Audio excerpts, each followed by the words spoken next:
Good morning, ladies and gentlemen. My name is Gautam, and I manage the recruitment for Teach for India in Tamil Nadu.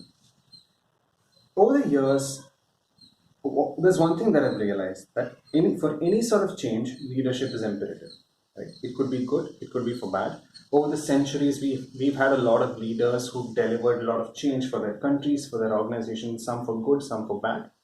But nonetheless, leadership has been at the center of it all. Over the next Over the last few years, a term that I've been hearing a lot is thought leadership. What exactly is thought leadership? Is it different from the other forms of leadership? Or are these leaders who think? But wait, all leaders think, right? So what exactly is thought leadership? Now, in the next 10 minutes, I can promise you this. I'm going to introduce you to a lot of interesting people. Some of them are from our own country. And through these interesting experiences, at the end of the 10 minutes, I want you to leave this space feeling inspired, feeling the need to drive change. All right? You're here with me? Super. Now, while reading a lot about thought leadership and what exactly it is, I came across this image, and I think that this image speaks 1,000 words, actually 40, more than the 40, 50 words that are already on this picture. You'll notice that curiosity is the gap between leadership and thought leadership. A thought leader will help you scale the height, scale the peak, while leaders who do will take you to the highest base camp. No, not taking anything away from the leaders who will get you to the base camp, but a thought leader is someone who asks questions that haven't been asked, who breaks the status quo, who learns from experiences and share insights that others haven't shared so far. Right? Now, when you look at that gap, one image instinctively came to my mind, and that is this. Now, this is not of a person, this is what the person represents. Now, if how many of you recognize this image? That's right, I see a few hands. So, this is an image of SpaceX's satellite launch towards the end of rocket launch towards the end of 2018. Now, SpaceX is an organization that was founded by Elon Musk, who's one of the most celebrated thought leaders of the 21st century. Now, Elon Musk started SpaceX in 2002 with a vision of putting man on Mars. Now, he obviously faced a lot of backlashes.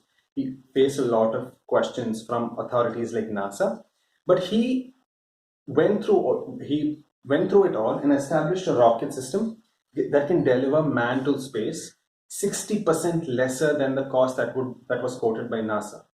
Right? So he kept doing a lot of research. He established companies. He hired the right minds towards a vision that one day he can put man on Mars. And in the process, he started a lot of other companies as well. For instance, Tesla, which uses solar technology to run cars.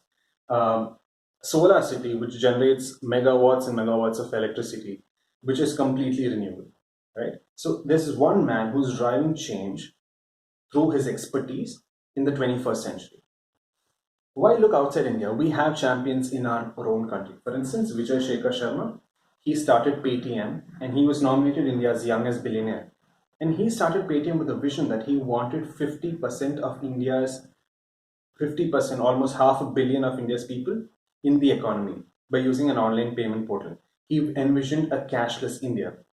I'm sure you all of you recognize this name. The name of her brand is right behind her.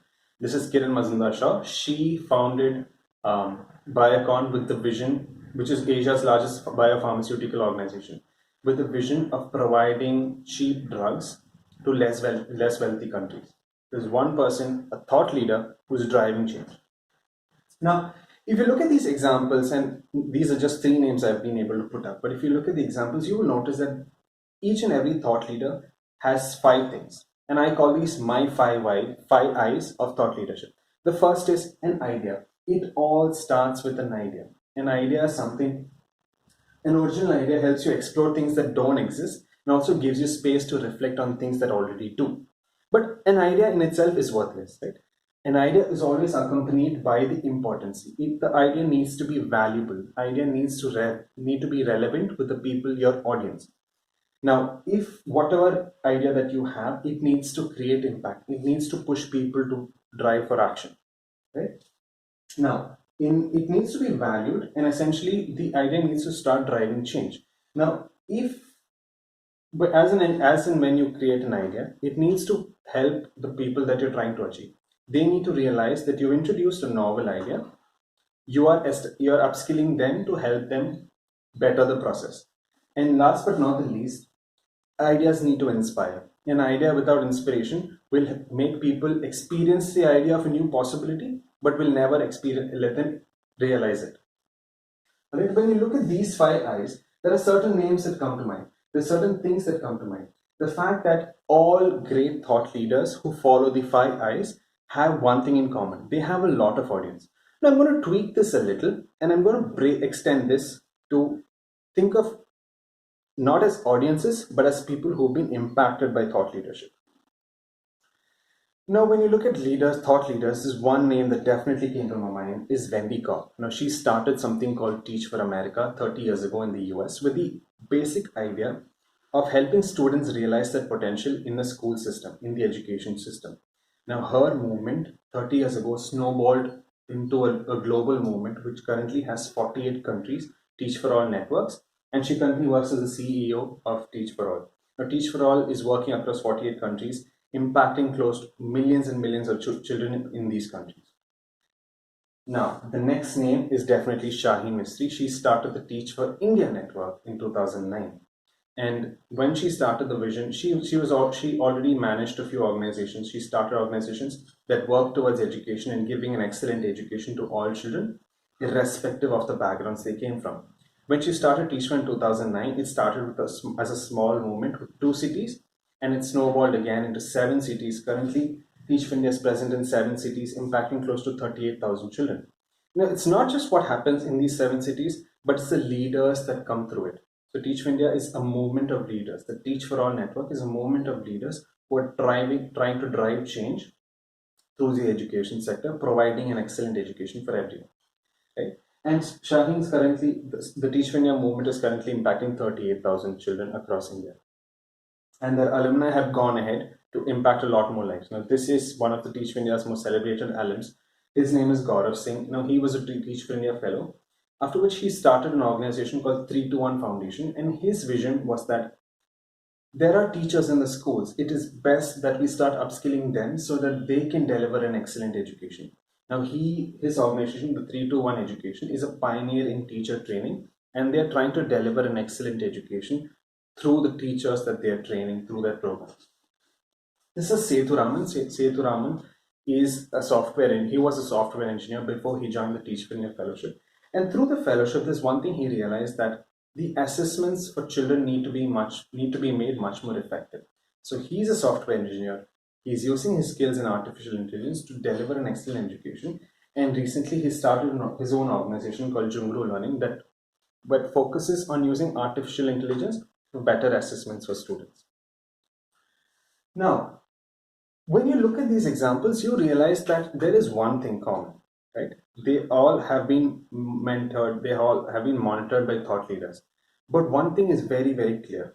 Thought leaders alone cannot help you scale the peak. You need leaders who do to help you get to the base camp. Now, all of these people, Wendy, be it Shaheen, be it Gaurav, they've always had leaders who help them, who complement them, leaders who complement them to get them to the base camp.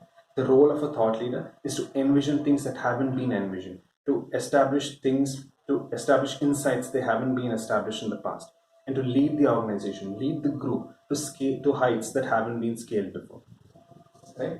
Let me leave you with the photo of a future of thought leadership, what this would look like. Now, this is Potheeswaran. He's a 7-year-old child.